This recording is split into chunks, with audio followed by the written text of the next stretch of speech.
This chapter will show you how to easily animate Neo's mouth to make it seem as if he were talking.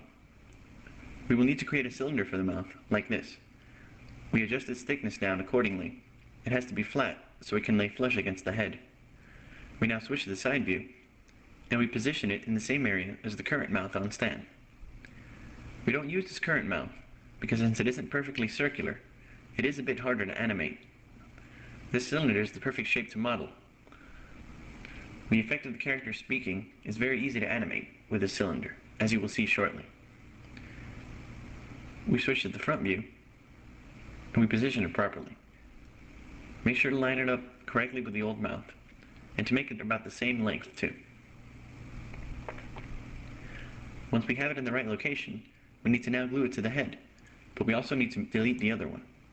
We navigate through the hierarchy and delete the old one, making sure to glue the new one to the head like this. Now, in order to animate the mouth, we bring up the scene editor. We click on the mouth cylinder, and then we right-click on the object tool to bring up its properties.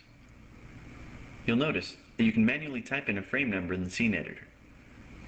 Now we're going to start increasing the frame number, and at each step, changing the size of the mouth.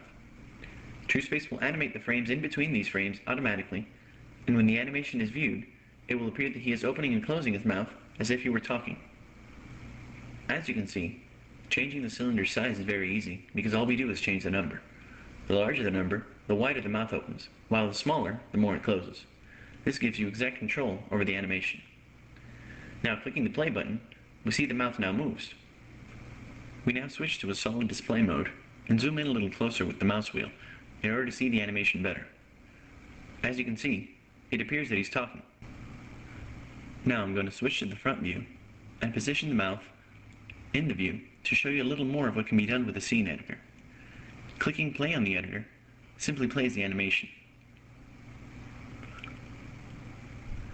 You'll notice there's a button that reverses the animation. Clicking on it and playing the animation again, you'll see that it's now reversed. Let's reverse it back. Another useful feature are the controls right here. Left clicking and dragging moves forward and backward in time in the editor. Right clicking changes the scale of the editor, allowing you to see more or less frames.